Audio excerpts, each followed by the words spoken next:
So yesterday, or maybe it was the day before yesterday, but there was a newscast here where a 15-year-old, very young, very pretty young girl, was shot and killed at school. I think it was out in Broward, by another 15-year-old because she denied her advances. She denied wanting to have a relationship with her. Now, I don't know whether the girl that was shot, Amanda, was a homosexual also or whatnot, but all I know is that she denied Tia, which is the one who shot her, she denied her advances. And the thing is that she was upset over it. I mean, I'm sorry, but everyone in life goes through some kind of rejection, be it from person to person, be it, you know, hell, you get rejected when you apply for colleges. You can get rejected when you apply for jobs, but no one really gets so, well, let me not say no one, but people usually don't get so upset over the rejection that they decide to shoot the, you know, I guess the college entrance person or the person who was interviewing you for the job or whoever you was trying to get with. But obviously, this is the case. She was rejected. She texted the girl the next day. Well, she came to school with the gun in hand. So as far as I'm concerned, that's already premeditated. She came to school with the gun, texted the girl, and told her, well, I want to meet up with you after class next to the stairway and the vending machines and this and that. So she met up with her. I'm not sure how the conversation went, but obviously it did not go very well. The girl started to walk off, and she shot her. And of course, like the child that she is, ran away, but at least she called the cops to let them know that she shot the person and that she was the one who did it. And of course, they apprehended her. She didn't run or anything like that. They apprehended her wherever she had gone to, and she's going to be tried as an adult, which I think is very, very fair. Because as far as I'm concerned, like I said, it was premeditated. If you wanted to talk to her, that's fine. Go ahead and talk to her. Try to convince her that you want her to be your boo and whatever like that.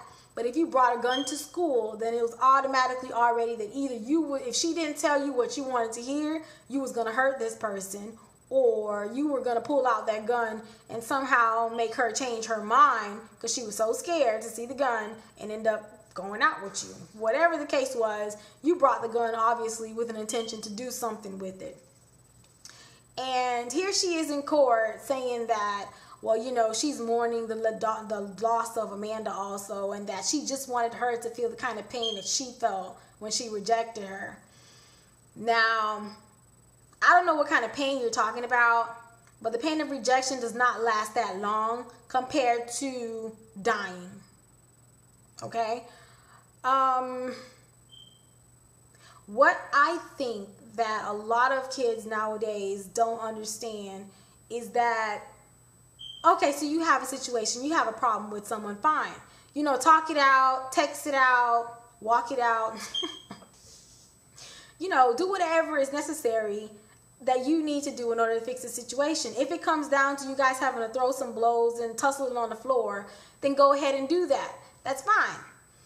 But to go and shoot the person, stab the person, beat the person with like a metal object, a bat or whatever, I just think that's going to extremes. No, as far as I can remember, the arguments and the little things that went on in high school were just really petty. Like, if I think about it right now, it was just so petty, and it's just like, why the heck did I even get into that argument with that person and stay mad with that person and keep giving them like the east every so often when I saw them over this retarded ass reason, only to end up being friends with them later on again. But I don't know. I don't know if it's something in the food or something in the water that's going on that these kids are drinking that's causing them to go bonkers. But we seriously need to find out. And if it is, I would prefer if it was something in the water, because then we could just easily take that out and fix these damn kids. Because, oh, also, her father just last year went to jail for shooting a person.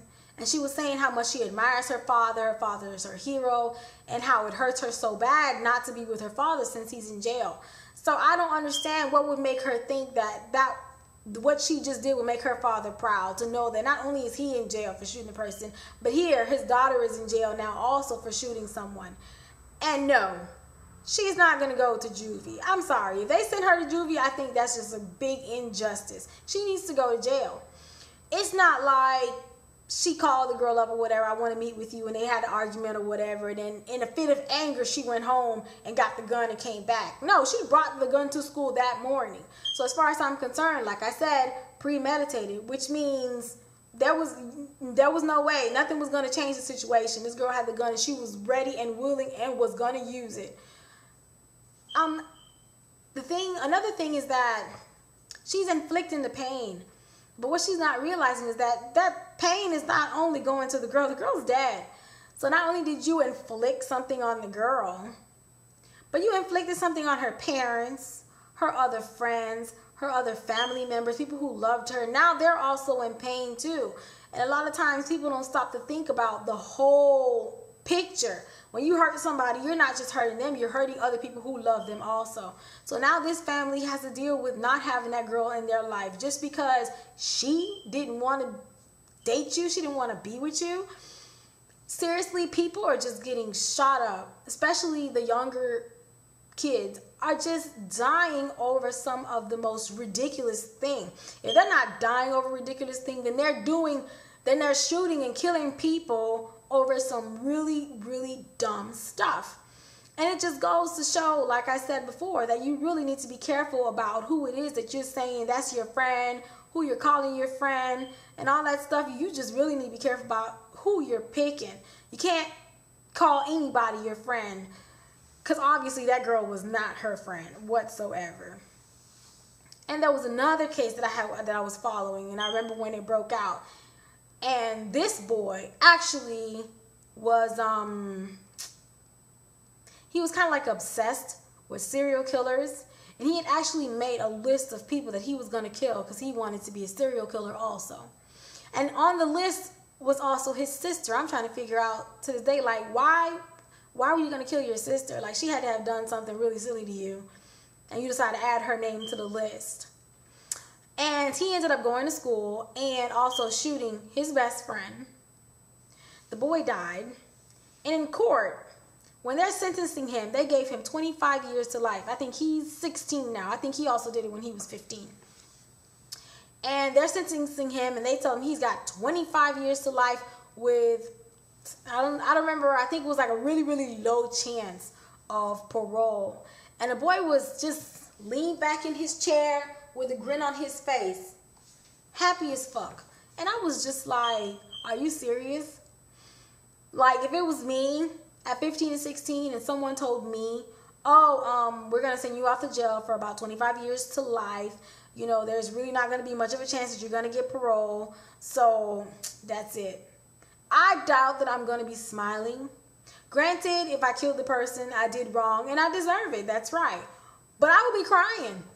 I would be crying and wishing that I had never done what I had did.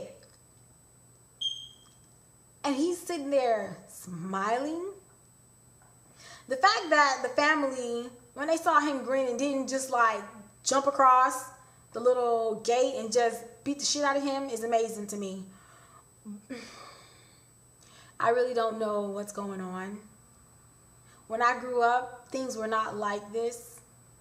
You settled it with talking, you settled it with fighting, and it was done. And sometimes the ones who ended up fighting it out were like really good friends afterwards. It was cool. Or at least they had some kind of a respect for one another afterwards. They may not have been friends anymore or friends at all to begin with, but they respected one another because, you know, they settled their issue. That was it. But now, it's like, in a way, scary to get into an argument with someone. You know, if someone, whatever, gets upset, you might be like, okay, well, that was my fault. I'm sorry. And let it go. Because if you just get into an argument with them and they get pissed off because maybe there was a lot of people there and they were embarrassed by the situation and come to school the next day and shoot your ass or stab you to death, you know what I'm saying? It's not even really worth it. My life is way too important, and I've only got one. I don't have 2 or 3. You know, granted, other people do believe you have this life and an afterlife and a next life and all that. I don't, but you only have one. Okay? And I'm going to make sure that I cherish my little one. Oh, my Lord.